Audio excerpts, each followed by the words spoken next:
because I know there was like Dark Ages, and then there was like the Rogan sphere kind of came in here and kind of ramped things up a little. What was your place at the Comedy Store during those years when it seemed to be like maybe a little more packed around here, or just like Tom Segura, Bert Kreischer, all these guys like living here rather than like going to Austin, you know? I don't know. I was in Boston doing shows when Rogan started. So I've known that guy when he started. And I never liked him really. Yeah. And look, we were coworkers. I mean, there's this idea that we are a community. We are. And like it always felt tense to me with him, but it was really me. Was it competitive? Was it his comedy or was it like a vibe? Yeah. I just didn't think that Offstage. comedy was for the jocks, you know? Yeah. Not for me, brother. It was just that, like, he came in as a kickboxing champion and then the whole fear factor thing. It's just like, to me, and then he co-opted, this idea that he was somehow, representing Hicks, and that bothered me. That, but look, he paid his dues. He's a real comic. Yeah. But the sphere of men that he attracted to were the opposite of me. Yes. And, and I never got into comedy to be hanging out with the bros. Yeah. I'm pretty much a lone wolf, really. And that was the other thing I learned with Kennison, is that you never become part of an entourage. Yeah. Because it's not going to take you anywhere. Is it just me, or Marc Maron can't get Rogan's name out of his mouth? I think because he's no longer on a podcast anytime, right?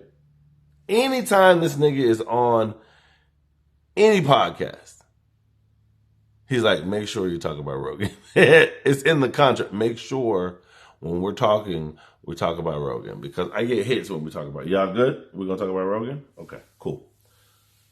I think now it's time for him to let it go, because now he's becoming hack, right?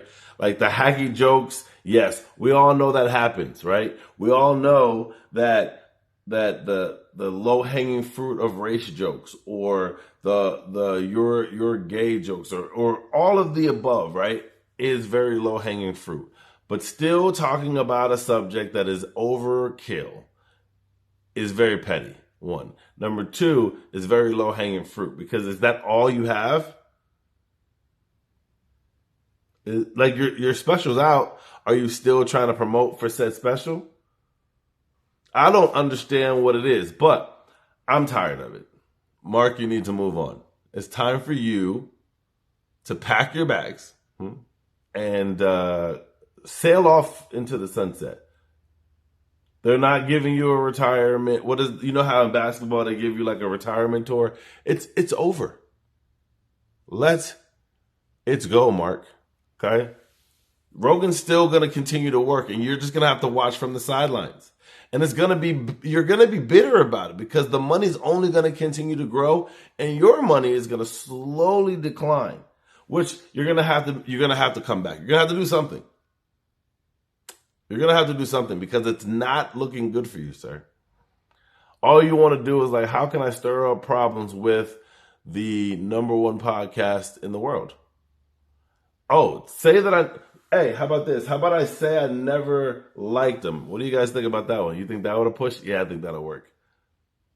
How about I say something about his family? No, don't do that. Okay, we won't do that. I just think that Mark needs to chill a little bit, man. Back up off. Back up off my boy El Capitan. Get up off of Rogan, bro. Go on about your way. Before we take your ass out to the to the pastures like Old Yeller. Bow. Bow, bow. Hey, that's what it is, man. I love y'all. Like, comment, and subscribe. Put your thoughts in the comment. Y'all tired of Mark yet? Or y'all think Mark just out here fishing? He just, let me see if I can get some more. I'm tired of it, though. I don't like Mark. Until we meet again.